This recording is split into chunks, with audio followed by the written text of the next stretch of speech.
Avant de commencer cet épisode-là, je me fais une petite plug perso.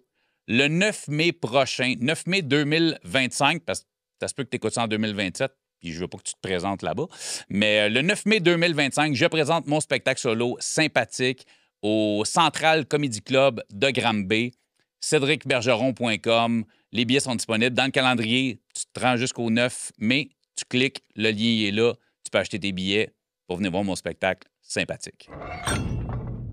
Salut tout le monde, bienvenue à un nouvel épisode du podcast Au Parloir. Si t'es un fan du podcast, tu veux supporter, il y a le www.patreon.com/Au Parloir, un site payant où tu as accès aux épisodes 6 semaines d'avance. Et pendant les 6 premières semaines qui est sur Patreon, il n'y a pas aucune pub YouTube si tu le regardes en vidéo. Parlant de YouTube, si t'es pas abonné à la page, abonne-toi. Laisse un petit like, un petit commentaire. Si tu as aimé l'épisode, partage-le sur tes réseaux. Ça va te prendre 2 secondes. Pour moi, ça fait une grosse différence. Il y a mon site internet, le www.cédricbergeron.com, où tu as accès à toutes les informations, autant sur ma carrière d'humoriste que sur le podcast, mes réseaux sociaux. Tout est là à la même place. Il y a aussi la merch, donc les hoodies, les t-shirts au Parloir. On a une belle association avec l'atelier QG de Trois-Rivières, une belle boutique en ligne qu'ils nous ont faite, qui est disponible sur le site. Aujourd'hui, j'ai reçu NG. NG, qui est criminologue, qui a aussi un passé avec famille d'accueil, des PJ, tout ça. Et NG, on en parle là, pendant le podcast, risque de devenir collaboratrice du podcast, soit avec des chroniques, peut-être, on va peut-être la savoir aux 2 ans, en tout cas aux 2 ans, aux 2 fois par année, aux 6 mois. On va voir comment ça va aller. Elle est sur le bord d'ouvrir une clinique pour venir en aide. En tout cas, vous allez voir, on parle de tout ça pendant le podcast. C'est super intéressant. J'aime ça souvent recevoir des gens qui travaillent dans le milieu. Puis honnêtement, ça fait partie des belles rencontres que j'ai faites avec des gens qui travaillent dans le milieu. Podcast que moi j'ai adoré et j'espère que vous allez apprécier. Au Parloir. Le podcast est une présentation de Play Numbers Game. Play Numbers Game, c'est quoi? Un casino en ligne. Casino qui existe depuis 6 ans. Un des casinos en ligne les plus simples et les plus faciles à utiliser. Paye tes gains en 24 heures via virement Interac. Super simple d'utilisation. C'est le seul casino en ligne qui donne des cadeaux à tous les jours à ses utilisateurs. Oh my God! Wow! Et il y a un lien pour le podcast Au Parloir. Description YouTube, tu vas cliquer direct dessus parce que si tu t'abonnes via le lien Au Parloir, à chaque podcast qui commandite, il y a un tirage de 250 $ parmi les gens qui vont s'être abonnés via le lien du Parloir. C'est malade, là, tu sais. Et en plus, si tu vas sur le site, tu t'abonnes, tu mets un montant, ils t'en donnent directement. Je te dis, ils font des cadeaux. Il y a une chose super importante, c'est fait pour s'amuser. Le jeu doit rester un jeu. Play Numbers Game.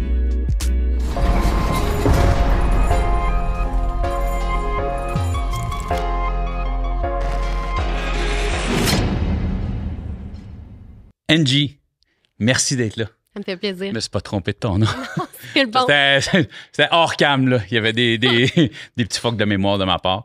Avant qu'on rentre dans le vif du sujet, probablement, je l'avoir dit dans mon intro, on risque de te revoir. En tout cas, on parle, on discute. Il y a un truc qui m'intéresse beaucoup. On a beaucoup parlé avant que tu viennes. Contrairement à mes invités habituels, c'est rare que je parle beaucoup avec mes invités parce que je ne veux pas trop savoir. Toi, c'est différent parce que tu es criminologue.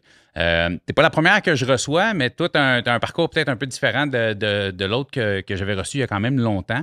Puis, éventuellement, possible que les gens te revoient avec les chroniques de NG au Parloir. Donc, en gros, ce qu'on pense peut-être faire, c'est que quand je vais tourner un épisode, je vais te l'envoyer. Puis si toi, il y a des points, des fois, on parle de trucs. Je suis pas un criminologue, je suis pas un spécialiste non plus de l'univers carcéral et tout ça quand même. J'apprends avec le temps. Fait que toi, il y a des fois, tu me disais, tu écoutes le podcast, puis il y a certains points que tu aurais aimé ou par rapport à ce que l'invité dit, par rapport à ce qu'il a vécu, il y a des fois, tu sais, quand j'aurais aimé ça, apporter de la précision là-dessus. Fait qu'il y a peut-être certains épisodes qu'on va t'envoyer, puis tu vas faire, OK, lui, il y a trop de choses, j'ai envie. Puis là, il va y avoir les chroniques de Andy qui vont sortir. Dans le fond, ça va être comme 2 podcasts. Fait qu'ils vont avoir le podcast avec mon invité, puis ils vont avoir les chroniques où ce que toi, tu vas apporter certains points. Fait qu'on va remettre comme les clips. En tout cas, on parle de ça. Moi, je trouve, en tout cas, je trouve ça m'allume parce que, s'il y a des gens qui veulent avoir certaines précisions, moi, je trouve ça super intéressant comme concept. Puis, mais avant tout ça, là, tu es là parce qu'on va parler de toi, de ton histoire, de ce que tu fais comme travail et de ce qui s'en vient. Parce que tu pars un projet à la fin mars, qu'on va parler aussi. Mais on parle à la base, je vais faire comme je fais avec tous mes invités. T'es qui? Tu viens d'où? Ta jeunesse, ta vie, parce que tu me dis que tu avais quand même, malgré le travail que tu fais, tu avais quand même un certain background aussi. Fait qu'on y va, je te lance la balle. Bien, merci Cédric. Effectivement, j'espère qu'on va pouvoir recollaborer. Les gens, quand ils viennent sur ton podcast, nous expliquent leur vécu à travers parfois des phénomènes criminels qui sont beaucoup plus grands qu'eux. Puis des fois, c'est ça qui est le fun à venir expliquer et nuancer parce que souvent, ce qui fait peur dans la population, c'est l'inconnu. Donc, en venant démystifier les phénomènes criminels, ça va permettre aux gens de mieux comprendre des fois ce qui se cache en arrière de certains phénomènes. Ben, c'est ça, ton but, ça sera pas... T'es pas d'un côté ou de l'autre. Tu vas pas dire si quelqu'un vient dire hey, moi en prison, j'ai vécu ça, pendant mon arrestation, j'ai vécu ça. Tu n'es pas là pour dire oui, mais tu es plus pour apporter certains points sur la criminalité en général. Exactement, parce que le vécu de la personne, il n'y a personne de mieux placé que celui qui l'a vécu pour l'expliquer. 100%. Puis il n'y a rien de bon ou de mauvais, mais parfois, il y a des phénomènes plus grands en arrière de ça qui sont intéressants à comprendre. La littérature est de plus en plus explicite sur certains sujets. Fait que des fois, c'est intéressant. Je le vois dans mon podcast aussi, il y a souvent une espèce de cercle qui revient. Il y a un pattern. Je vais plus aller avec le pattern. Il y a un pattern souvent. C'est pas parce que certaines personnes ont vécu des choses en jeunesse que ça va finir comme ça et vice-versa. Mais il y a un pattern souvent qui revient, puis ça peut s'expliquer justement sans excuser ce que les gens ont fait, mais peut-être expliquer pourquoi certaines routes ont été prises au lieu de certains autres angles. Fait que moi, je ne suis pas un professionnel. Toi, tu en es une, tu as étudié là-dedans. Donc, moi, je pense que ça va vraiment apporter quelque chose. T'sais. Puis pour toi, ton vécu? Oui. Ben écoute, on part d'où? On part de ta jeunesse, ta naissance. T'es né dans quel coin, quel genre de famille, puis on part jusqu'à tes études en criminologie, puis aujourd'hui, puis ce qui s'en vient aussi dans le futur. J'aimerais ça te dire que je viens de la Beauce, mais les Beaucerons vont dire que Thetford Mines, c'est pas la Beauce. OK. Moi, je vais pas mettre les Beaucerons. Quand je fais des shows en Beauce, c'est tellement un crowd le fun. On se met pas les Beaucerons. Les mettre à dos. Non, c'est ça, mais je viens de la région de Thetford Mines. Okay. J'ai passé ma jeunesse là-bas. J'ai effectivement souvent les gens qui vont me côtoyer au quotidien, il y en a plusieurs qui vont pas nécessairement je vais pas en parler nécessairement de où je viens puis par quoi j'ai traversé. Ce qui ressort souvent, c'est que Angie, elle vient d'une famille de policiers, puis elle a fini première de classe en criminologie, elle l'a eu facile dans la vie, tu sais. C'est derrière moi, tu sais, je tiens à le préciser en ce moment, ce que j'ai vécu dans ma jeunesse et tout ça, c'est vraiment derrière moi. Où j'en suis aujourd'hui, c'est le chemin que j'ai décidé de prendre avec les gens que j'ai décidé de garder dans ma vie. Mais c'est sûr que ça fait de moi une criminologue totalement différente. Donc, moi, je viens d'une famille séparée. Mon père décédé, aujourd'hui, était alcoolique toxicomane. OK. Très tôt. Tu dis aujourd'hui décédé ou décédé dans ta jeunesse? Non, il est décédé dans la dernière année. OK. Oui, il est décédé dans la dernière année. J'avais plus de lien avec lui depuis très, très, très longtemps, par choix. Mon père a été impliqué au niveau de la justice. J'étais très jeune et j'avais déjà plus vraiment de contact avec lui. Très tôt, en fait, quand je suis venue au monde, ma mère a vite réalisé qu'elle ne voulait pas nécessairement cet environnement-là autour de son enfant. Donc, elle l'a laissé. Enfant unique? Enfant unique de cette union-là. De cette union-là, OK. Mais ma mère s'est remariée par après, puis j'ai une sœur de cette union-là et j'aurais un demi-frère, quelque part, que mon père aurait eu avec une autre femme, mais que je n'ai pas de lien avec lui. Donc, mais toi, tes liens avec ton père ont coupé jeune ou t'as quand même... à l'âge d'1 an. Puis pas de contact après avec lui? J'ai eu des contacts avec lui. Je veux pas dire n'importe quoi, là. C'est quelque part dans l'adolescence. Ma mère m'a demandé ce que je voulais comme cadeau de fête. Puis j'ai dit, j'aimerais ça connaître mon père. Fait qu'elle a fait des démarches sans m'en parler parce qu'elle voulait pas que je vive un deuxième abandon, en fait. Fait qu'elle s'est dit, sachant pas s'il veut la connaître ou non, ben, je vais faire les démarches sans lui en parler. Et un bon soir, ma mère était sortie, le téléphone a sonné, j'ai répondu et on m'a dit, est-ce que c'est NJ? J'ai dit oui. Il a dit, salut NJ, c'est ton père. Et j'ai raccroché. J'ai raccroché le téléphone. Moi, j'étais pas au courant des démarches. Donc, j'ai eu quelques liens avec lui à ce moment-là, mais tu sais, les comportements typiques d'alcoolique toxicomane, toujours en phase de consommation, évidemment, étaient vraiment là. Tu sais, des promesses, des rêves. Il y avait beaucoup de choses qui évidemment, n'a pas respecté là, dans ses promesses. Et à un moment, il y avait un concours à l'époque au secondaire qui s'appelait l'art de s'exprimer. Et le thème, c'était mon plus beau souvenir. Donc, moi, j'ai raconté le jour où j'ai retrouvé mon père avec une grande fierté en expliquant les blessures que ça avait apportées et les joies que ça avait créé de le retrouver. Et j'ai gagné au niveau provincial avec ce concours-là. Donc, j'étais vraiment fière de lui lire l'histoire vécue par moi. Mais suite à ça, il a redisparu. Il a redisparu de ma vie. Donc, il faudrait lui demander à lui pourquoi. Mais il a complètement recoupé les ponts avec moi. Et, Fait que tu as eu quelques années de contact avec... Non, même pas des années. Pas, on parle de quelques mois. OK. On parle de quelques mois. Lui avait quitté le Québec parce qu'il y a eu un accident en état de consommation. Donc, il y avait un mandat d'arrestation contre lui. Donc, il a quitté le Québec et il n'est jamais revenu. Donc, il n'était pas au Québec au moment de ces contacts-là, qui étaient uniquement par téléphone. OK. Et lui voulait que j'aille le rejoindre, mais tu sais, j'étais mineure à ce moment-là et tout ça. C'était vraiment des belles promesses. Puis, ça lui a pas plu, l'histoire racontée à travers mes mots et mon vécu. Donc, il a redisparu. Et dans les dernières années, en ce moment, là, maintenant que je suis âgée de 36 ans, il voulait reprendre contact avec moi. Je savais qu'il était itinérant dans le Downtown Eastside à Vancouver. Je ne sais pas si tu connais ce quartier-là, Oui. mais ça fait peur. On peut dire la mecque de l'itinérance et de la consommation. Là. Exactement. Vraiment le pire quartier qu'on a au Canada. Là. Exactement. Donc, je savais que ce serait dur. Mais je m'étais dit, si j'ai à le revoir, ça va être face à face.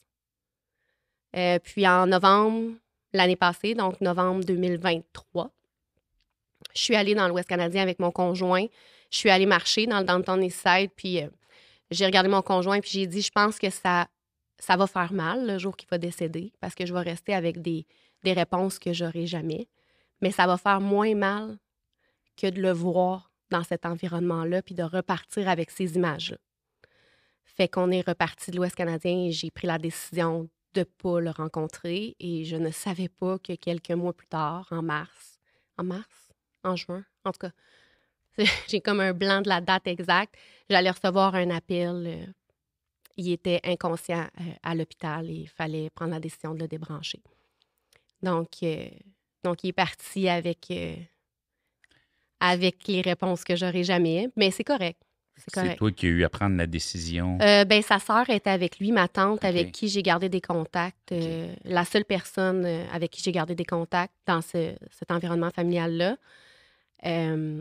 Mais c'est sûr qu'après ça, j'étais le seul enfant connu qu'il y avait. Donc, la majorité des décisions me revenaient. Là, fait que j'ai dû envoyer des documents qui donnaient, dans le fond, la responsabilité à sa sœur de prendre en charge le décès et tout. On m'a offert d'aller à l'hôpital, de m'en aller dans l'Ouest canadien pour avant qu'il débranche, mais il était déjà inconscient. Fait que je leur ai dit, dites-lui que je le laisse partir, qu'il peut partir en paix, c'est correct, tu sais. Puis, sur le coup, ça fait mal, mais après ça, je me suis dit, il est enfin libéré. Parce que, tu sais... De tous ces démons. De tous ces démons, exactement. Exactement. Donc, ça, c'est le volet, oui. Non, mais j'en dis, c'est juste que, tu sais, c'est comme, je trouve ça plate parce que, puis écoute, zéro croyant, moi, là, mais tu sais, c'est juste l'image de ces démons, puis dire, tu sais, il y avait tous ces démons-là, puis il y avait un ange, tu sais, il y avait, qui était prête quand même à, te franchir un pas vers lui quand même, puis, c'est... C'est drôle que tu dises ça parce que ma mère me disait dans mon processus de deuil de la dernière année, je suis comme émotive. J'étais encore dedans, tu sais.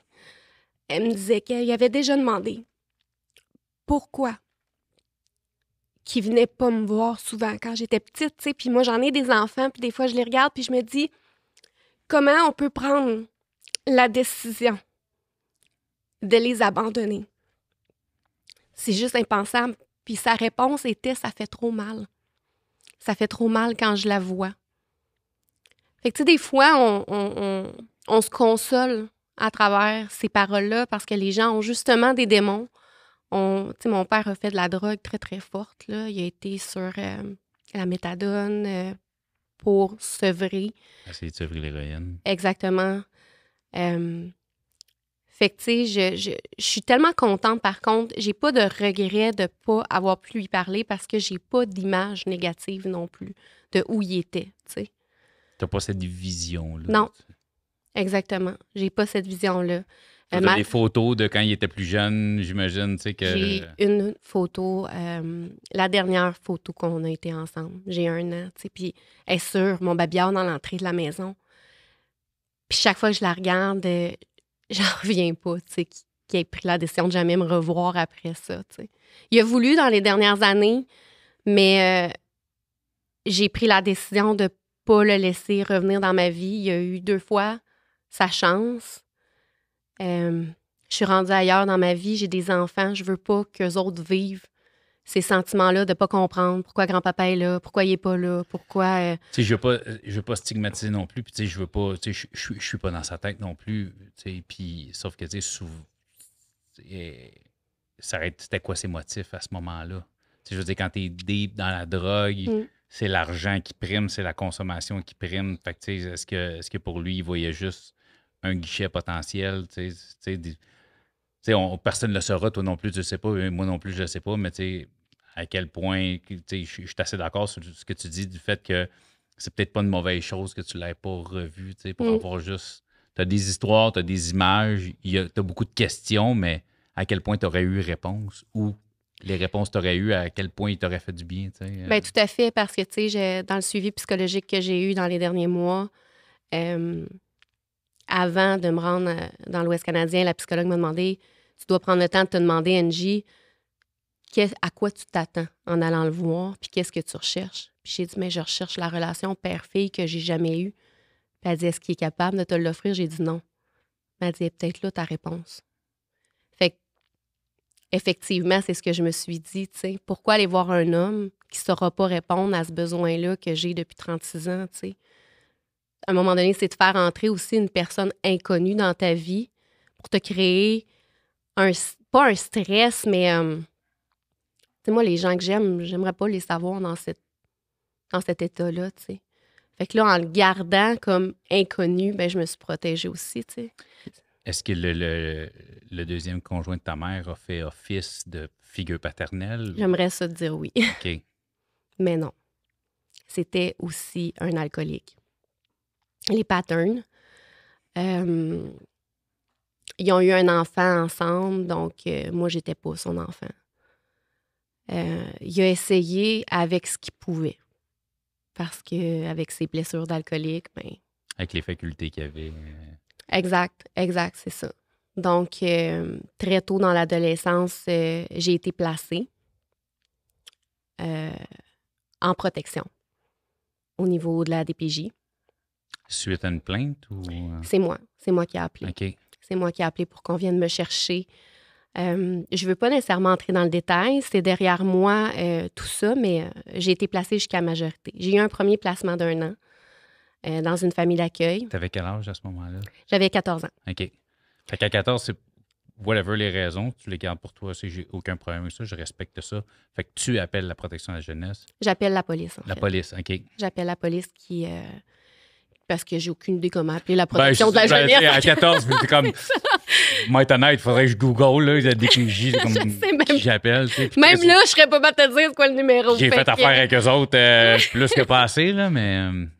Non, j'appelle la police, puis là, à ce moment-là, la décision est prise d'un placement d'1 an.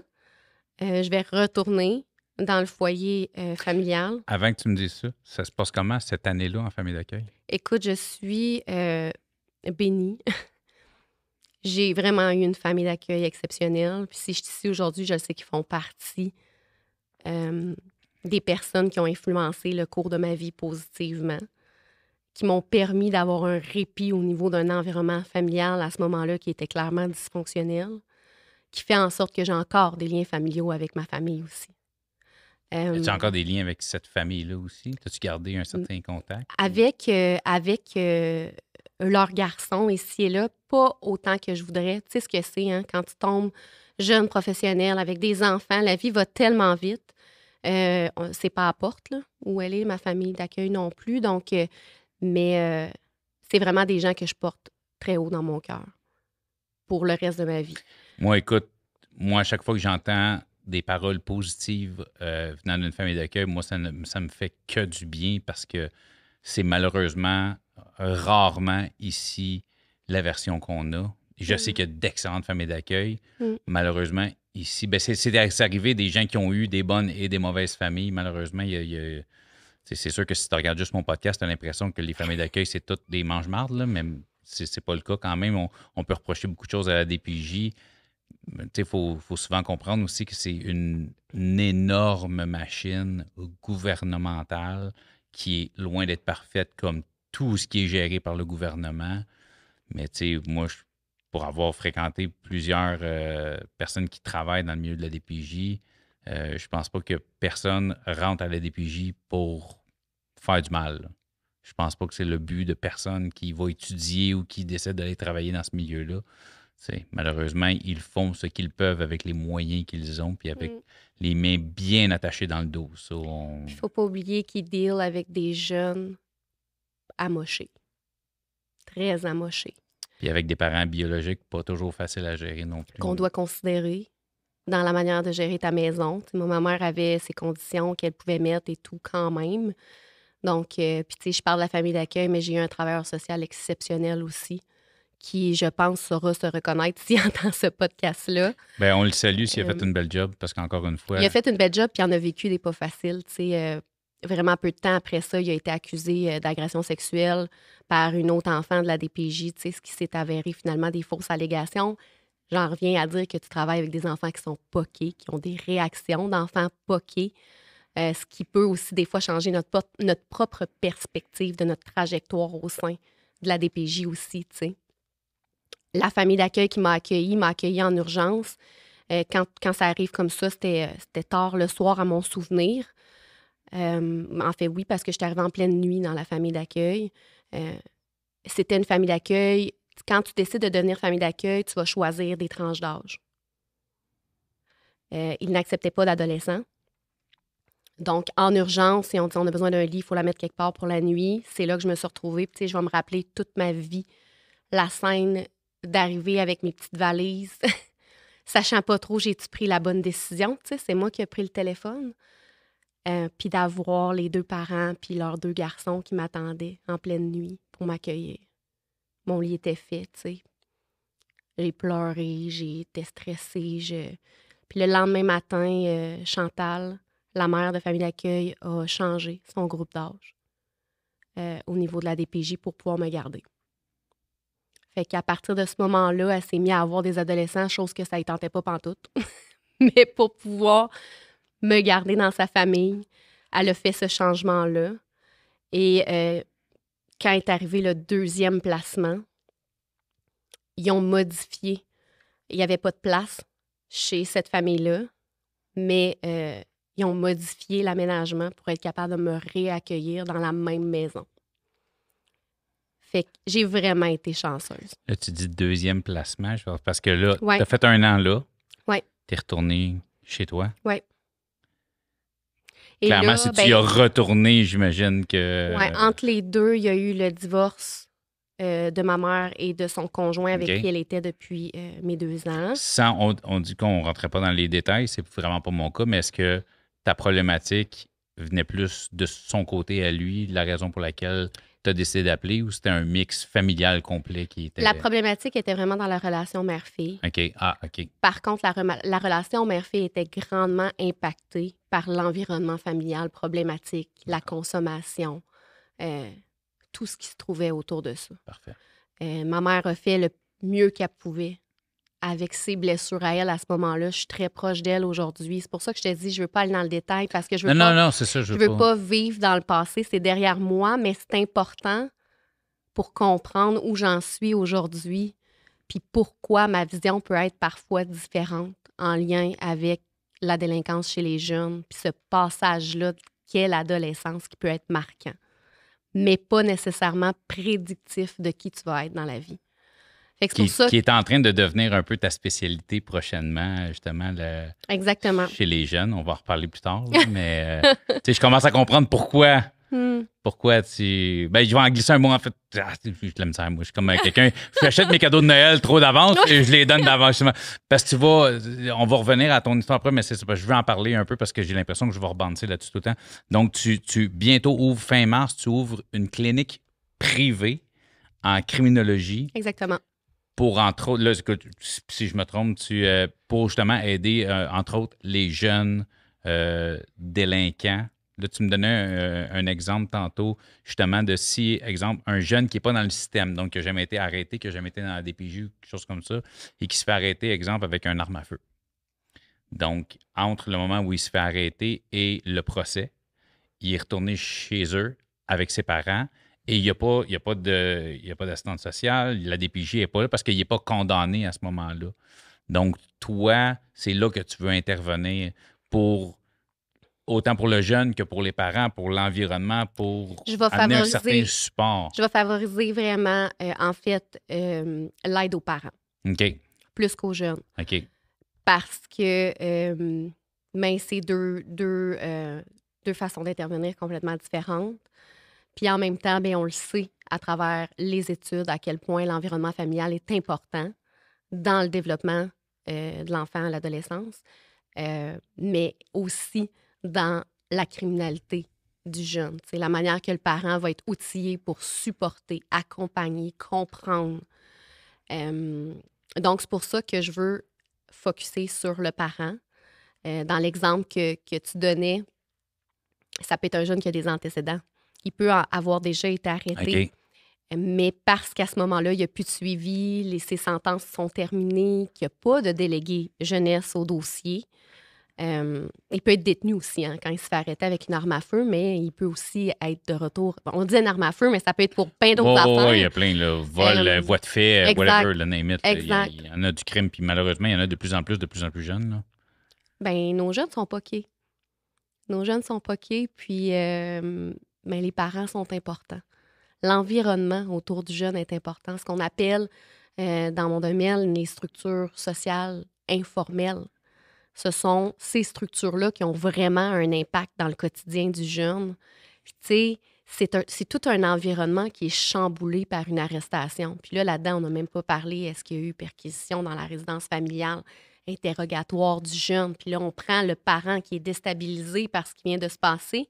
Puis c'est à lui qu'on demande de revenir prendre charge de l'enfant qui est déstabilisé par ce qui vient de se passer. Puis on retourne ça à la maison en se disant, sans outils, sans on croise les doigts que le parent va être capable de bien accompagner son jeune là-dedans, puis surtout de bien comprendre dans quelle phase se trouve son jeune et venir normaliser aussi certains comportements. Parce que, tu sais, la délinquance, ça fait partie de la jeunesse. On va parler de conneries, là, des fois, pas nécessairement de faire une tentative de meurtre par arme à feu. Mais on est vraiment, les jeunes sont dans un stade de leur développement, une phase de leur développement qui amène à l'autonomie. Ils ont un besoin d'appartenance, un besoin de sécurité. Puis si c'est pas comblé à la maison, s'ils le sentent pas, parce que des fois, là, ça n'a rien à voir avec des parents incompétents. Hein. C'est vraiment pas là que je veux aller. Là. On va remarquer toutes sortes d'environnements familiales. Mais c'est cette dynamique-là qui va faire la différence sur la manière qu'on va venir supporter le parent. Puis des fois, faire comme, écoute, tu sais, dans 100% des jeunes qui commettent des délits à l'adolescence, 95% de ces jeunes-là, ça va être une délinquance qui est limitée à l'adolescence. Donc, c'est vraiment comme à travers le processus, avec l'influence des pairs, avec certains facteurs, des fois personnels, environnementaux, le quartier, peu importe. C'est seulement un 5 à 10% de ces jeunes-là qui va persister dans une délinquance chronique. Fait qu'à partir du moment où on sait qu'il faut que l'intervention soit proportionnelle au risque, bien 95% de ces jeunes-là ne sont pas un risque. Fait que, tu sais, la meilleure façon de les aider, c'est d'aider leur entourage à être là pour eux efficacement et des fois de ne pas aggraver la situation par nos propres réactions d'adultes, nos propres peurs, nos propres blessures d'enfance, que ça vient nous chercher quelque part en nous. T'sais. Je vais te poser une question parce que on veut pas, avec le podcast puis l'ampleur que ce projet-là prend de mois en mois. Moi j'ai des parents qui m'écrivent, tu sais. Mm-hmm. Puis justement, leur enfant n'a pas été arrêté. Mais tout à fait. selon eux, c'est une question de temps. Fait que là, mon fils, il est vraiment en train de se diriger dans la consommation, dans le crime. C'est en train de devenir un petit criminel. On le voit, on voit ses fréquentations ont changé, son attitude a changé. On a l'impression qu'il c'est plus la même personne. Il est devenu agressif, il est devenu violent. Tu sais, toi, à ce moment-là, ils vont pouvoir se tourner vers toi pour avoir peut-être des questions ou avoir justement une façon de les approcher, de comprendre ce qui peut être en train de se passer dans la vie de leur enfant. Ça veut pas dire que t'es pas une fée moraine non plus. Tu vas pas faire Mais non. Hey, mon petit bum, ting, je deviens premier de classe. C'est pas Ouais. ça. Mais c'est d'essayer de donner certains outils à des parents qui sont démunis face à cette situation-là. Parce que Fait les que ça, ressources, ils pleuvent pas. Hein. C'est ça. Puis fait que le jeune n'est pas obligé d'avoir été arrêté, tout ça. Là, fait que c'est juste des parents qui ont Exact. des questions à propos de ce qui se passe, de ce qui est arrivé. Puis, tu sais, on va le dire, là. Longtemps, ça a été, bon, il y avait, si on parle juste de Montréal, il y avait certains quartiers plus chauds que d'autres où c'était, tu sais. Puis, mais là, ça s'étale, là. Tu sais, on parle de jeunes en possession d'armes. Là, je parle d'armes parce que, je veux dire, non, mais dans les dernières années, c'est devenu un fléau. Tu sais. Ouais. Je me prends un exemple, puis oui, je parle souvent de moi, désolé. Mais tu sais, je veux dire, moi, dans mon coin, quand j'étais jeune, dans mon quartier de notre gang, il y avait un gars qui avait une 410 à 2 coups. C'était le seul qui avait ça. Personne n'avait rien. Là, lui, il y en avait une qu'il a dû trouver dans la cave chez son oncle. Je veux dire. Mais aujourd'hui, c'est rendu fou. Là. C'est du semi-automatique. C'est à Saint-Bruno, là, des jeunes de 15 qui ont des semi-automatiques dans le sac à dos. Voyons. Fait que c'est un phénomène qui prend de l'ampleur puis il y a de l'étalement, là, vraiment. Là, c'est plus centré. C'est plus Hochelaga, Saint-Michel puis Montréal-Nord. Là, je veux dire... je veux dire, on parle du Grand Montréal, mais attends, là, Saguenay, Rouen, ça boum là, dans ce coin-là. Là. Tu veux pas être un criminel au Saguenay en ce moment, là. Je te dis, là. Ni moi, à Québec.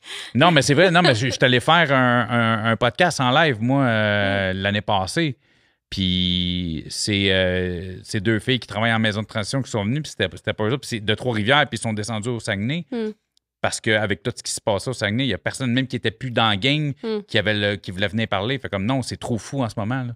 J'ai juste peur, même si ça fait 10 ans que je suis plus dans la gang, c'est trop fou ce qui se passe. J'ai juste peur d'intervenir dans un podcast, je mange une volée juste parce que j'ai parlé de ce que moi j'ai vécu puis ce que j'ai fait il y a 10 ans. T'sais. Fait que c'est ça, c'est rendu tellement at large. Puis les jeunes, ben, on a tous été jeunes, puis on est tous influençables, puis on est tous, wow, l'appât du gain rapidement, la musique, l'Instagram, l'argent, fait que, tu sais... Il y a plusieurs points, il y a 2 points que je retiens dans ce que tu viens de nommer. Premièrement, les frontières de la criminalité. Dans ton temps, dans mon temps, on n'avait pas les réseaux sociaux. Mais ça s'arrêtait à ce qu'on voyait, ce qui se passait chez nous. Ça s'arrêtait à ce qu'on vit en sortant de chez nous. Moi, j'avais grandi à Sainte-Julie au lieu dans le vieux Longueuil. Pas sûr que j'aurais eu la même jeunesse, parce que j'avais pas accès à ce que j'ai tout vu, ce que j'ai tout vécu. C'est un des points tournants dans ma décision. Il y a eu plusieurs choses dans les derniers mois d'ouvrir cette clinique-là, mais un des points tournants, c'est quand je me retrouvais dans ma famille ou celle de mon conjoint, donc en région éloignée, puis que le commentaire, quand les gens savent ce que je fais au quotidien, le commentaire qui revenait souvent, c'était « Je suis tellement contente d'élever mes enfants loin de ça. » Puis à chaque fois, je disais « Mais t'es tellement insouciante. Si tu penses qu'en n'étant pas à Montréal, t'élèves tes enfants loin du risque, ben pas que je veux être alarmiste, là, parce que je suis vraiment pas dans ce genre-là. Non, plus, pas alarmiste, mais réaliste. Ben exactement. C'est que maintenant, les frontières, il n'y en a plus.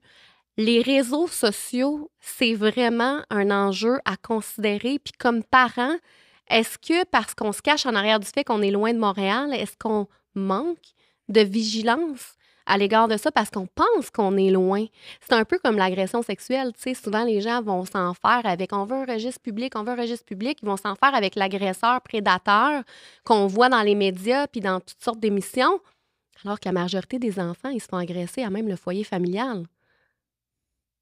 Fait que, tu sais, des fois, on est tellement focusé sur certains trucs qu'on n'a peut-être pas le regard à la bonne place. Fait que là m'amène le deuxième point dans ce que tu viens de dire. Le but de la clinique, c'est vraiment de la prévention. J'espère pouvoir rejoindre les parents. Oui, il va y avoir de la consultation quand on arrive à un point tournant, un point important dans le développement de l'enfant. Mais il va y avoir des webinaires, il va y avoir des ateliers, il va y avoir des outils, des livres que je suis en train de terminer de rédiger pour préparer le parent à cette phase-là de l'adolescence. Comment préserver son lien avec son enfant? Ce lien-là, la communication est tellement importante. Jusqu'où on va comme parent pour assurer la sécurité de son enfant sans y enlever son autonomie, en y laissant son intimité aussi. Tu sais, on parlait des réseaux sociaux, les contrôles parentaux. Jusqu'où je vais? Est-ce que je vais lire les discussions que mon jeune a avec des tiers ou comment on gère ça comme parent pour éviter de se rendre à une consultation? Donc oui, la majorité de ce qui va être fait dans cette clinique-là, ça va être de venir outiller at large, qu'on appelle la prévention primaire. On ne cible pas des groupes spécifiques ou quoi que ce soit. On va venir outiller, éduquer. Tu sais, la criminologie, c'est pas une discipline qui est vraiment connue, hein? On sait que ça existe. Tout le monde va te dire « Ah, j'aurais tellement voulu être criminologue », mais dans le fond, ce que je fais au quotidien, puis ce qu'un intervenant fait au CAVAC au quotidien, un agent de probation, un agent de libération conditionnelle, nos tâches sont tellement différentes. Qu'est-ce qui rejoint les criminologues, peu importe le milieu dans lequel ils travaillent, c'est que 100% de leurs études vont avoir été sur les phénomènes criminels, sur le crime, le criminel, la criminalité, mais tout ce qui touche autour de ça, notamment la victimisation. Tu sais, le criminologue, il n'est pas un pour criminel, hein? Parce que souvent, en société, il faut que tu choisisses. T'es victime ou t'es délinquant? Mais c'est pas comme ça que ça fonctionne. Il y a beaucoup de victimes qui deviennent délinquants. En Et partant aussi, tu sais, je veux dire. Puis si je travaille pas sur la délinquance, je vais juste continuer à avoir des victimes perpétuelles. Parce que c'est ça, c'est à tu sais, souvent, moi, criminologue, je fais quoi? Tu sais, c'est que ça fait quoi? Même moi, je me pose encore la question. Puis écoute, ma mère se la pose, puis ça fait 12 ans que je fais ce travail-là. C'est fou parce que je me pose la question de ce qu'il faut un criminologue. Puis cette semaine, j'ai appris que je suis rendu un devoir dans les cours de criminologie. Ah oui? Ouais, c'est quoi le devoir? Écoute, ça arrive qu'ils écoutent des épisodes, puis après ça... Ils doivent les commenter? Il faut qu'ils parlent de mon invité et quel type de criminel a... Tu sais, écoute, on m'a dit ça cette semaine, j'ai reçu un long message d'une fille qui étudie là-dedans. Mais, on l'écoute, puis après ça, ils débattent, puis ils discutent du cas de mon invité. Fait que je suis rendu à cette heure. Moi, quand j'étais à l'école, on écoutait des films. Mais à l'université, ils écoutent des podcasts à cette heure. Mais ça a toujours fasciné. C'est pas pour rien que dans l'industrie, dans les médias ou dans les médias, les faits divers, ça a toujours été vendeur, mais aussi dans les téléséries, ça a toujours été vendeur. C'est un espèce de côté qui intéresse quasiment tout le monde. Mais moi, je l'ai dit depuis le début. J'ai parti ce projet-là en me disant une dizaine d'épisodes. Ah ouais, t'es rendu à... Ben, écoute, on a passé le 80, là, tu sais. Mais tu sais, moi, le but, tu sais, je suis humoriste. Mon but, c'était, là, parce que j'avais un invité, ça a donné, je fais, après, une dizaine d'épisodes là-dessus, ça va être intéressant. Puis après ça, on va partir à un podcast humoristique. On n'est toujours pas dans l'humoristique dans mon podcast, mais tu sais, puis tu sais, sincèrement, moi, la raison pour laquelle je l'ai gardé, c'est surtout à partir du moment, puis souvent le monde dit c'est parce que c'est payant. Je vous confirme qu'à partir du moment où j'ai décidé de le continuer, c'était pas payant, j'en perdais encore de l'argent à cette époque-là avec ce projet-là. C'est quand j'ai commencé à recevoir des messages de gens qui me disaient ce que ce podcast-là leur apportait. Fait que, tu sais, qu'est-ce que ça leur apporte? Écoute, c'est parce que là, on va loin. Là. Il y a des gens, écoute, il y a des gens il y a des gens qui m'ont dit qu'ils ont arrêté de consommer grâce au podcast. Quand même! A vraiment dit, tu sais, quand il écoute quelqu'un, il fait comme, attends, là, cette personne-là, avec tout ce qu'elle a vécu, elle a arrêté, puis moi, ce que j'ai vécu, je suis pas capable. Non, si cette personne-là est capable. J'ai des gens qui m'ont littéralement dit que ça leur a sauvé la vie. Gun sur la cuisse, prêt à se tirer, puis écouter le podcast, puis que tu m'as donné 24 heures de plus. Ton épisode d'hier m'a donné 24 heures de plus. Tu sais, j'ai jamais connu mon père. puis grâce à ton podcast, j'ai l'impression de le connaître. Mieux. J'ai écouté tel épisode, puis j'ai l'impression que je comprends plus c'était qui mon père. Mm. Tu sais, fait que c'est beaucoup de parents. OK, je comprends. Je comprends ce que mon fait. Hey, moi, mon gars, il a passé comme 15 ans en prison, puis il veut pas m'en parler. Mais je comprends là, un peu peut-être comment est-ce qu'il a vécu, c'était Ouais. quoi. Fait que tu sais, c'est toutes ces choses-là Ouais. que ça vient tellement me chercher, puis ce podcast-là me nourrit encore, pas métaphoriquement, je Dans parle. le là, tu sais. contenu, puis dans le... Ben aussi, je ne vais pas le mentir, là, c'est ce qui paye ma bouffe aujourd'hui. Là. Fait que ça me nourrit aussi. Mais je veux dire, ça nourrit l'humain, ça nourrit moi. Ça m'a tellement fait évoluer en tant qu'être humain puis de personne, ce projet-là. Tu sais. Mhm. Puis moi, j'avais 2 questions Oui. par rapport à la clinique. Après ça, je veux retourner dans ton vécu aussi. Par Je te rapport à la suis. clinique, c'est... ouais, j'étais un peu plus décousu que d'habitude, là, mais je voulais vraiment Correct. qu'on parle de ça. Ça me démangeait d'en parler. Correct. Est-ce que ça existe déjà, ce genre de clinique-là? Là, moi, mon but, c'est pas de te faire de la compétition, mais je veux savoir, est-ce que c'est des ressources qui existent déjà ou c'est quelque chose que toi, tu veux lancer parce que, justement, il y a un manque? Bien, clairement que par mon expérience dans le milieu, les ressources pour prendre en charge ces bombes relationnelles-là, en contexte de crise, on n'est même pas en prévention, Mhm. ça pleut pas. Il y en a qui vont être initiés par des subventions du ministère de la Sécurité publique, mais tu sais, c'est tout le temps up and down, ça. Hein? Fait que ça vient, ça part. Ça va être les premières choses qui vont être coupées. Là. Exact, S'ils coupent dans un budget, c'est là-dedans qu'on va couper Ou en ça premier. va toucher des quartiers spécifiques. Je pense notamment à Pivot, qui est un beau projet pilote qui est en place avec des experts incroyables au niveau autant des centres jeunesse que du SPVM. Il y a vraiment là, une belle structure autour de ça, mais ça touche des quartiers spécifiques. Alors qu'on le disait tantôt, le besoin, il est partout. Et de là était ma deuxième question. Excuse-moi, je te coupe parce que Ben j'imagine que tu vas aller répondre à ma deuxième question. Vas-y. Le fait que toi, si je ne me trompe pas, tu vas être à Montréal. Si tu es physiquement à Montréal, Oui. mais est-ce que, là, je parlais du Saguenay, je parlais s'il y a quelqu'un qui est en Beauce, peut avoir tes services. Bien, tout à fait, parce que la clinique va être principalement numérique à son ouverture, Parfait. notamment pour avoir une portée beaucoup plus grande et une accessibilité au savoir criminologique qui n'aura pas de frontières. Écoute, si le crime n'a pas de frontières en 2025, je ne vois pas comment l'aide en aurait. Fait que le but, c'est vraiment de venir démocratiser cette discipline-là, la rendre accessible, parce que tu as accès à un criminologue dans la vie si tu es dans le système. Fait que, tu sais, ben majoritairement, parce qu'il y en a des criminologues en pratique privée, là. C'est pas vrai que je vais être la première au monde. Non, je sais, c'est celle que j'ai Il y en reçue, a, c'était ça. ben c'est ça, en pratique privée, puis ils vont avoir différents champs d'expertise aussi. Dans cette clinique-là, évidemment, que je ne vais pas être seule à œuvrer. Je suis déjà prête à recevoir plusieurs consultations. Il y a des criminologues que j'ai approchés qui sont prêts à prendre des consultations. Et c'est pas vrai que je vais me dire spécialiste de toutes les problématiques en lien avec la criminalité non plus. J'ai quand même mes champs d'expertise qui vont me permettre de faire avancer la clinique vers là, mais j'ai besoin de gens qui ont des champs d'expertise différents. Parce que comme tu disais, les criminologues, c'est tellement large. C'est large, exactement. C'est vraiment large comme discipline, mais c'est beaucoup plus ciblé que bien d'autres, tu sais, parce que notre champ d'expertise est autour de la délinquance. Donc voilà. Tous les liens, même si elle n'existe pas encore, quand ça va être là, tes liens à toi, les liens de la clinique, Ben, ça va tout être... Probablement qu'au moment de la diffusion du Ça podcast, va, tout va être en ligne, tout va être Exact. prête. oui, Ça va être dans la description. Criminov puis- Stratégie. Criminov? Criminov. Criminov Criminov Stratégie. Stratégie, exactement. Fait que prenez ça de toute façon, YouTube, Tout va si être t'es en là. train de l'écouter en audio, tu fais « Ah, je trouve ça où? » Va YouTube, dans la description, tu cliques description Ouais. du podcast. Tous les liens, ça va être là-dedans, Exact. assurément. Exact. Puis- Puis, tu sais, les parents qui vont te contacter, ben, Ah, je vais te les forwarder parce que, tu sais, Exact. j'ai mal. Tu sais, puis merci de m'écrire, mais désolé pour mes réponses parce que des fois, je fais. Non, mais je le dis aux gens, j'aimerais ça. J'aimerais ça. Des gens me posent des questions pointues, mais je suis comme, j'ai pas les compétences pour te répondre, tu sais.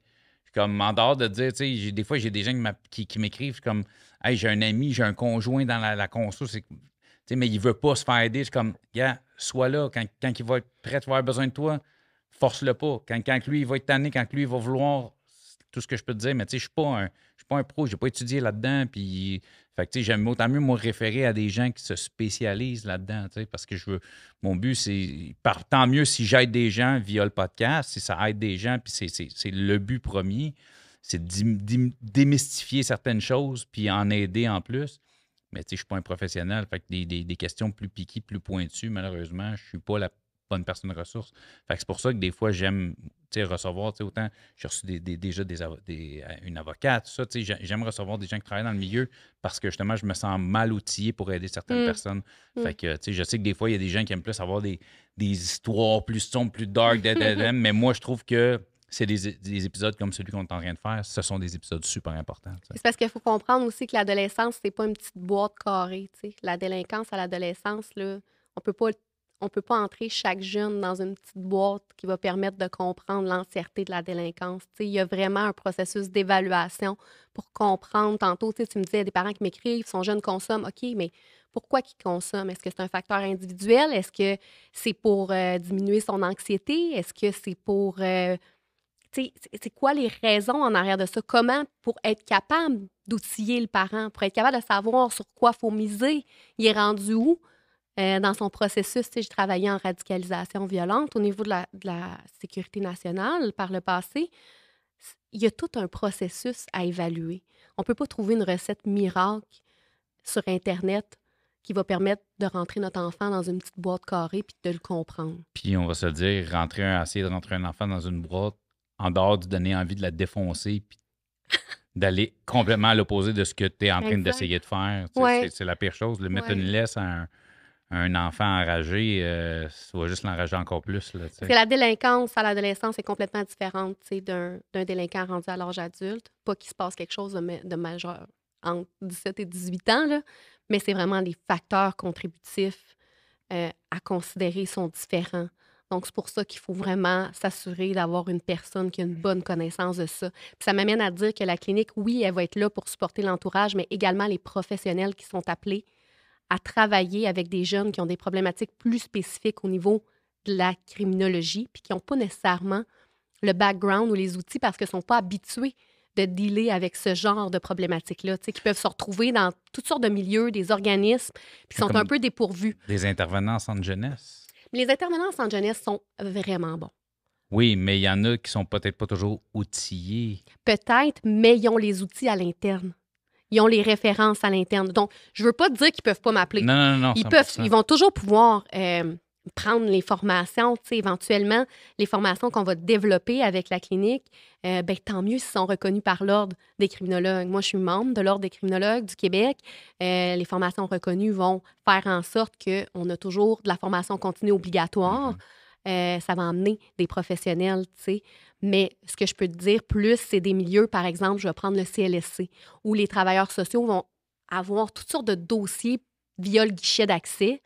Il n'y a pas longtemps, j'ai eu des contacts avec une travailleuse sociale qui était vraiment avec un jeune qui était en processus de radicalisation, puis elle n'avait jamais eu à traiter ça, tu sais, vraiment une obsession pour les armes à feu. Fait qu'il y a vraiment des outils qui existent pour nous permettre de savoir le jeune est rendu où, qu'est-ce qu'il recherche. On va intervenir comment là-dessus, comment on peut l'aider.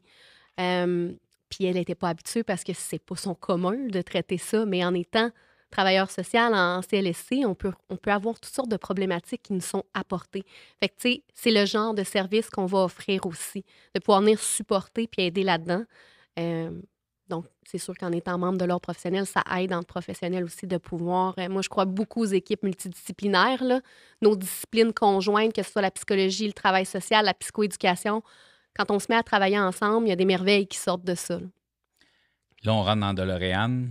Je te ramène au début des années 2000. OK. Je me fie là, écoute, là. Début des années 2000. J'ai fait mes calculs, là, puis t'as dit ton âge tantôt, t'as dit à l'âge je t'avais appelé. Fait que là, je me dis, on est au début des années 2000. Ouais. Tu retournes après un an en famille d'accueil, tu retournes chez toi. Ouais. Ta mère se divorce. Oui. C'est ça. Écoute, là, le timeline il est un peu flou. Mais oui, il va y avoir un divorce, donc un déménagement. En fait, même, je te dirais que l'homme avec qui il était marié a été aux prises dans des procédures judiciaires importantes qui m'ont impliquée, mais pas que j'étais impliquée, on s'entend, là, j'étais mineure à ce moment-là, mais qui a amené tout un... Je sais très bien ce que peut vivre autant un jeune qu'un parent quand la police arrive à sa résidence pour perquisitionner. Mettons que c'est ce que je peux te dire. OK. Donc, il y a un divorce. Ma mère va déménager. En fait, on va tout perdre, là. Il va perdre il va perdre notre maison. On va perdre notre maison et tout. Et puis, et là, comme je t'ai dit, le timeline, ma mère va peut-être écouter ça et dire, voyons, elle est bien mêlée. Tu sais, des fois, là, dans nos On souvenirs. s'excuse, maman. On s'excuse pour ça. C'est pas important. Le timeline est que, là, bon, je retourne vivre avec ma mère et, bon, arrive un événement qui va mener à mon placement jusqu'à majorité. Donc, je retourne. Là, à ce moment-là, j'ai 15-16 ans. Encore environ. une fois, c'est-tu ton corps à toi ou cette fois-là, Oui. c'est... OK. Oui. Ça a été plus sérieux. Ça a été plus sérieux comme événement. Et puis... Relié, tu vas pas, relié à la vie mère-fille, un peu la relation mère-fille Oui. encore, c'est pas parfait. Oui. Je sais que tu vas pas rentrer en détail, puis je respecte ça. Ouais. C'est juste pour moi, pour me situer un peu où est-ce qu'on est. Oui, exactement. Donc, je retourne exactement dans la même famille. C'est rassurant. À ce moment-là, mes études, ça va pas bien. Ça va vraiment pas bien. J'ai l'impression que j'arrive à rien. En fait, écoute, j'ai triplé mes maths de secondaire 2. Nous, on est un petit peu plus jeunes avant ça. Tu sais, vraiment, là, l'école, j'ai aucun intérêt pour ça. J'ai aucun objectif. Aujourd'hui, puis à travers mes études, j'ai compris que l'environnement faisait que c'était pas propice à un bon développement à ce niveau-là. Donc, je vais finir par lâcher l'école en secondaire 4 et je vais demander dans le fond, étant donné que j'avais un placement jusqu'à majorité, les horreurs que j'ai vues en famille d'accueil, pas de la famille d'accueil à l'égard des jeunes, mais ce que les autres jeunes avec qui je vivais, on se rappelle que j'étais la première adolescente, donc ils sont très petits, les autres qui sont là. J'étais plus capable de voir ça et de considérer que je prenais la place de probablement un autre enfant qui n'a pas de place, qui a besoin de cette place-là, alors que je me sentais assez vieille. Parce que les histoires d'horreur qu'eux te racontaient de famille d'accueil, quand toi, tu sais que tu es dans une bonne famille d'accueil. Bien, en fait, les histoires d'horreur, c'était ce que ces jeunes-là vivaient dans leur foyer familial. OK. Parce que, tu sais, souvent, ils vont avoir des droits de visite la fin de semaine. Les enfants revenaient poqués. Puis là, souvent, tu sais, moi, j'ai des enfants qui m'ont pleuré dans les bras. Moi, j'étais adolescente, là, à ce moment-là, tu sais. Revient de chez papa, maman, vit des attouchements sexuels à la maison, retourne là-bas la fin de semaine. Les enfants sont poqués, sont réactifs. La famille d'accueil doit recommencer continuellement à faire son travail parce que l'enfant revient en état de choc. De crise de choc, je sais. Dysfonctionnel. On demande à ce qu'il ne retourne pas dans son foyer pour être capable d'avancer avec le jeune et non de toujours revenir en arrière. Mais bref, à un moment donné, je me sens coupable de prendre le lit d'un enfant qui n'a pas les moyens de voler de ses propres ailes, tu sais, qui dépend d'un adulte responsable. Donc, on est retourné à ma demande devant le juge. À ce moment-là, étant donné que je ne suis pas majeure, ma mère doit accepter, mais je voulais que, dans le fond, le juge accepte que je puisse quitter la famille d'accueil. Donc, dans ce temps-là, quand tu quittes avant tes 18 ans, il y a un suivi avec le travailleur social à l'externe qui est fait. As-tu droit à un logement supervisé? Non. OK. Tu voulais juste t'émanciper, dans le fond? Ou... Je voulais juste libérer le lit. OK. Et si tu voyais dans l'espèce de taudis dans lequel je suis allée vivre à Québec, en partant de là, c'était pas vraiment de l'émancipation.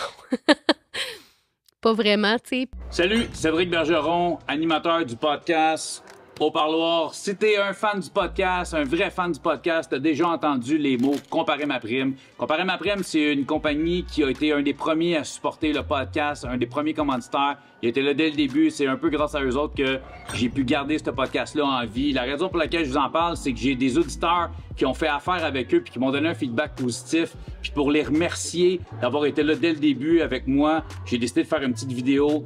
Comparer ma prime, dans le fond, ils se spécialisent en assurance vie, les aucun cas refusé. Fait que peu importe ton âge, que tu aies 20 ou 75 ans, que tu aies eu une maladie comme un cancer, que tu aies le diabète ou une maladie dégénérative comme la sclérose en plaques, même si tu as un dossier criminel, si tu as déjà été refusé pour de l'assurance vie, comparer ma prime, aucun cas refusé.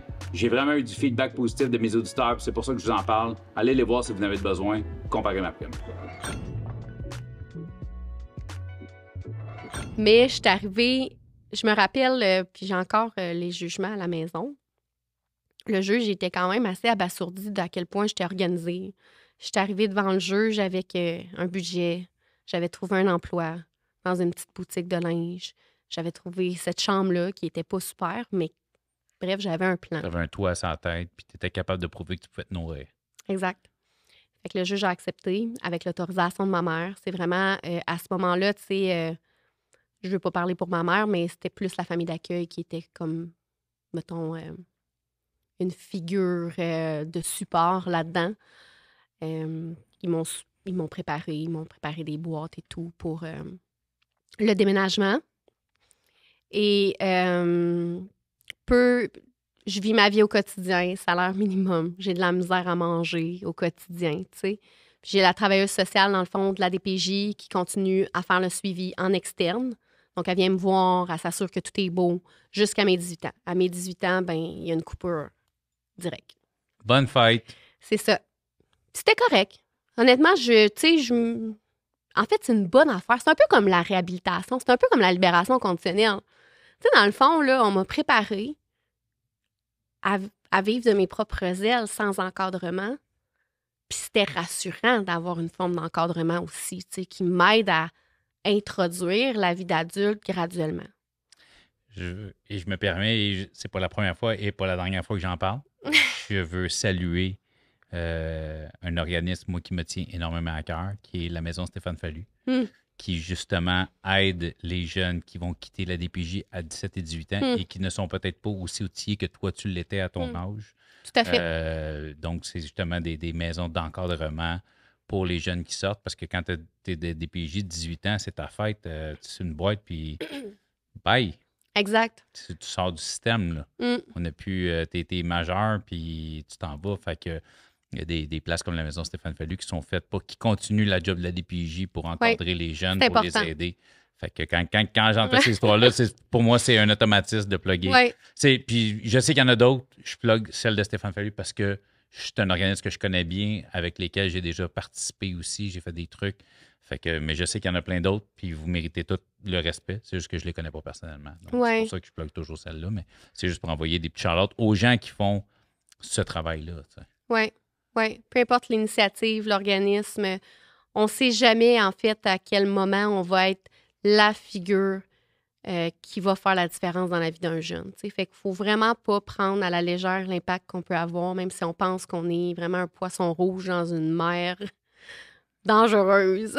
On peut vraiment avoir un impact, puis chaque jeune qui a un beau parcours va le dire, puis va être capable de les nommer.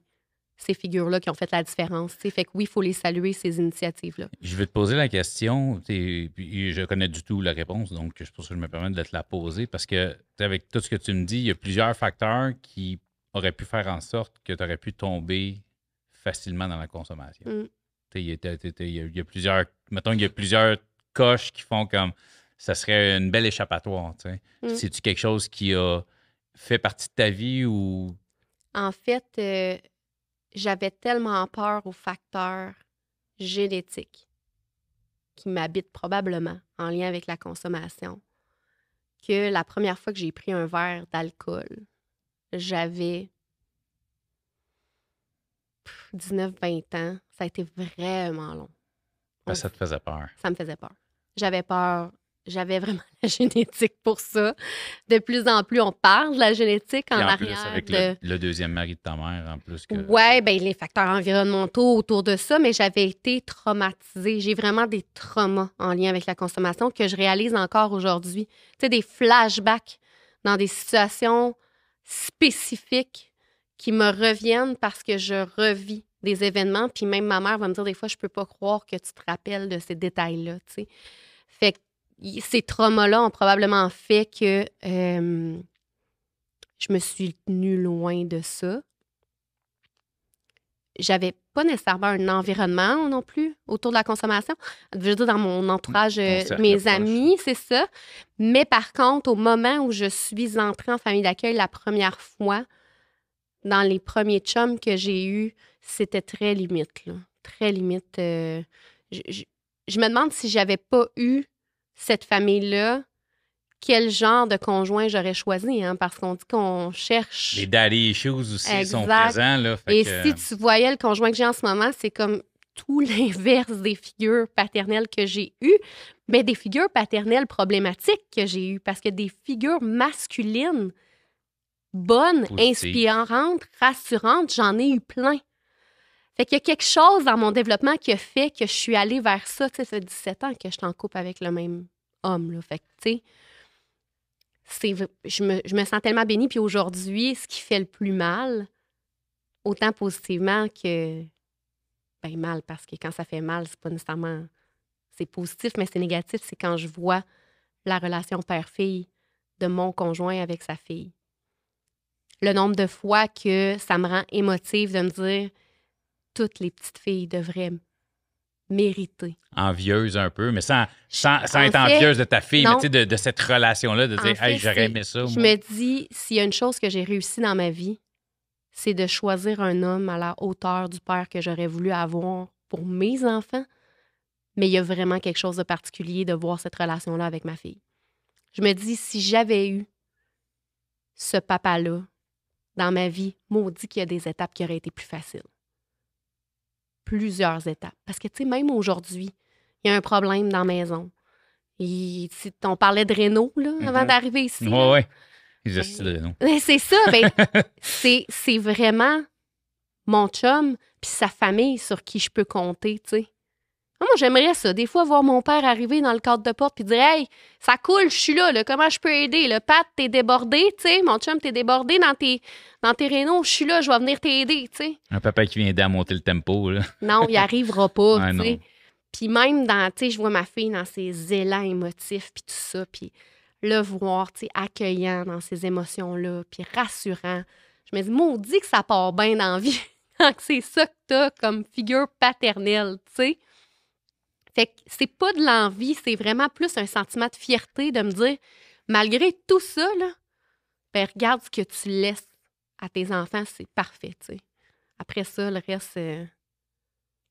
Puis comment la jeune fille de 17 ans qui est en maison de chambre, qui travaille dans une boutique de linge, qui a un secondaire 4, Ouais. finit par s'en aller en criminologie, et finit, j'imagine, son secondaire, va faire de l'université, puis tout ça. Ouais. Comment tu arrives à te retrousser les manches, puis qu'est-ce qui t'attire?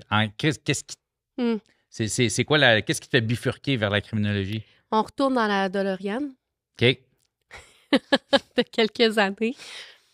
Cours, formation personnelle Et sociale.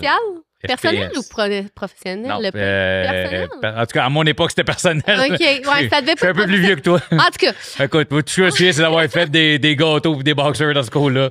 non, on avait... Tu vas Ben, voir. moi, écoute, c'est ce que moi, je me rappelle, mais écoute, moi, Ben, à tête moi, je forte. suis tombé dans la consommation quand j'étais ado. Fait que moi, j'étais bien batté dans mes cours d'FPS. Fait que c'est bien Je pensais normal. que t'allais dire je suis tombée dans la consommation dans ce cours-là. Non, entre les deux cours. Non, dans ce cours-là, à un moment donné, on a reçu un délinquant fédéral en réhabilitation.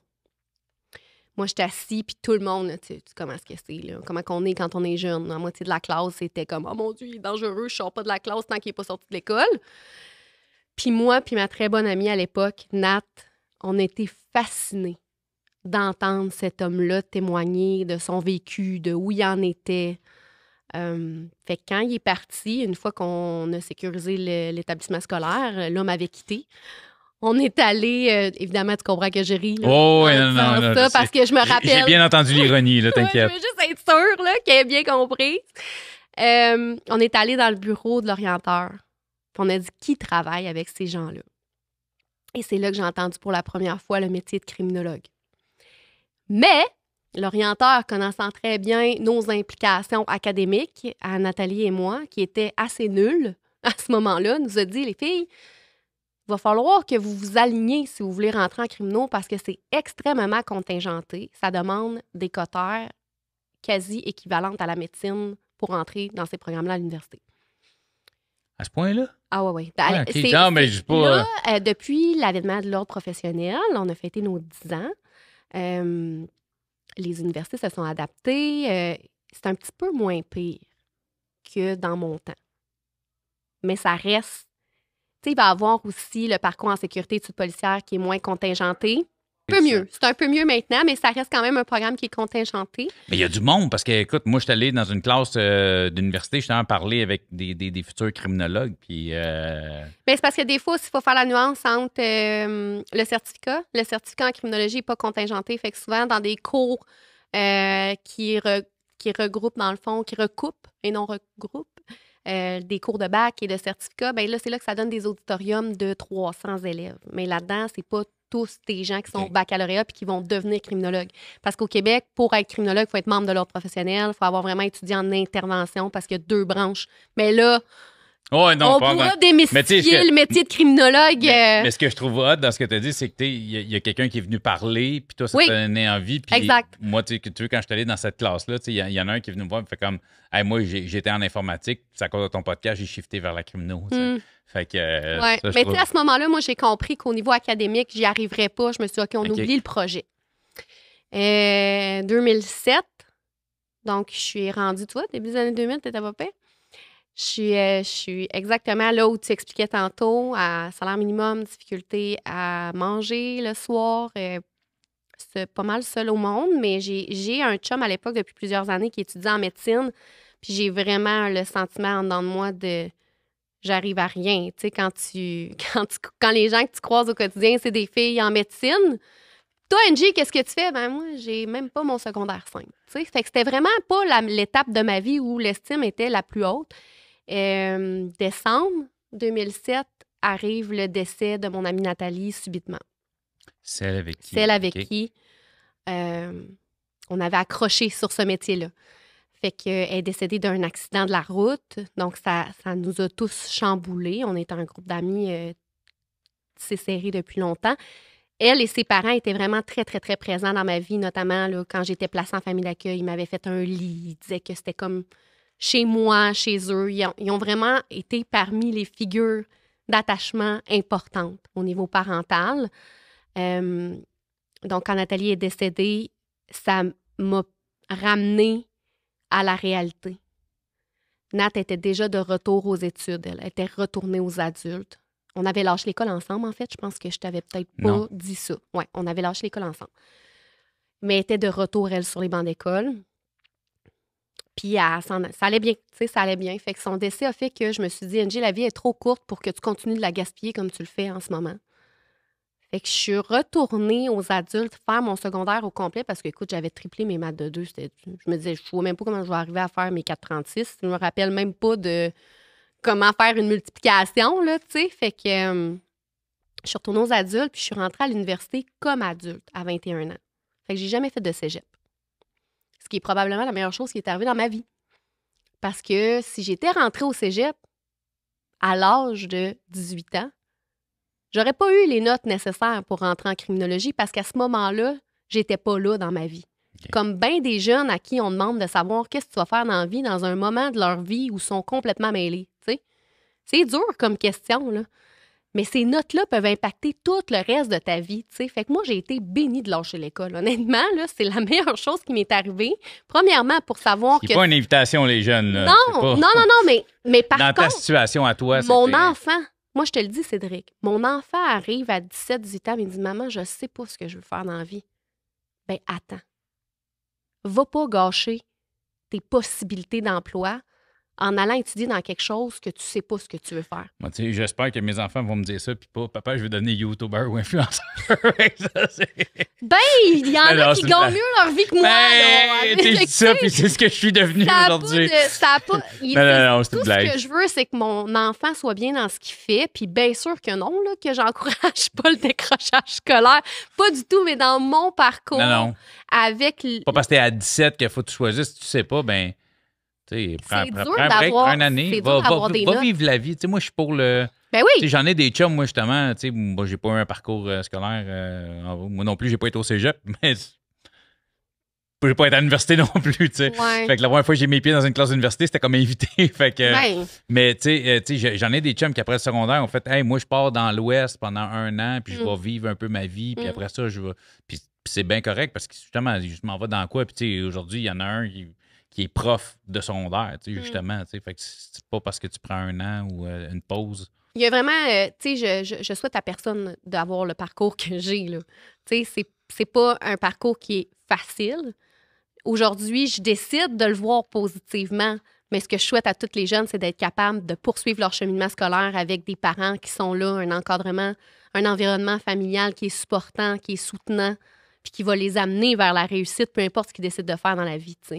Là, je passerai pas à travers tes études. Tu es allé à l'école, tu as fait citer, Ouais. à moins qu'il se soit passé des affaires extraordinaires pendant tes études. Bien, en fait, ce qui est extraordinaire, c'est que je suis passée de décrocheuse à première de classe ouais. dans un domaine contingenté où tu te retrouves avec des bols que des premiers de classe, tu sais.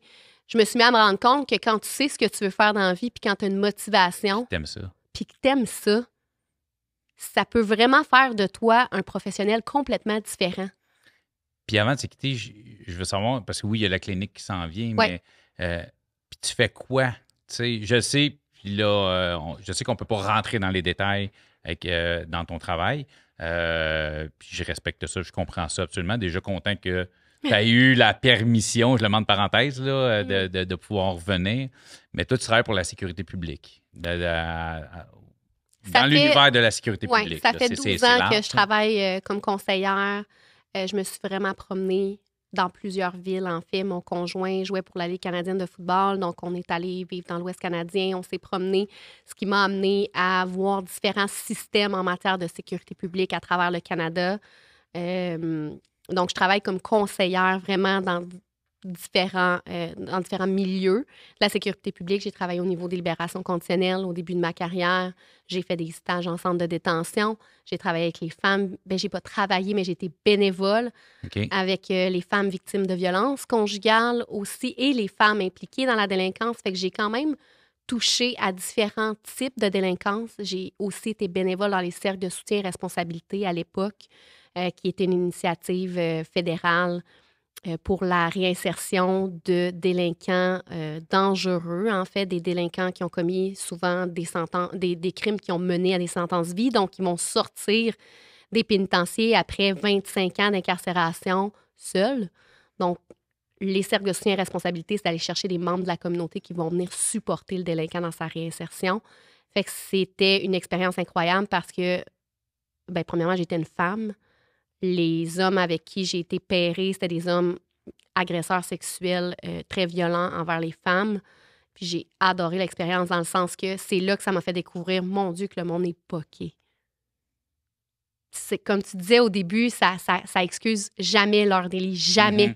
Mais c'est là que, au même titre que quand j'ai eu ce délinquant fédéral-là qui est venu nous parler en FPS quand j'étais adolescente, bien, ce feeling-là de me dire j'ai envie de travailler avec ces gens-là, peut-être parce qu'il y a une partie de moi qui me dit ben moi, j'ai eu la chance d'avoir les bonnes personnes dans mon parcours pour pas me ramasser. De ce côté-là, ben, j'ai envie d'être cette personne-là pour ces gens-là qui sont poqués. Fait que tu es vraiment allé toucher à tout, d'aller chercher une expertise vraiment dans tous les domaines. Pendant mes études, c'est tu peux travailler important. avec des corps policiers s'ils ont des questions sur des cas, tu peux conseiller, tout ça.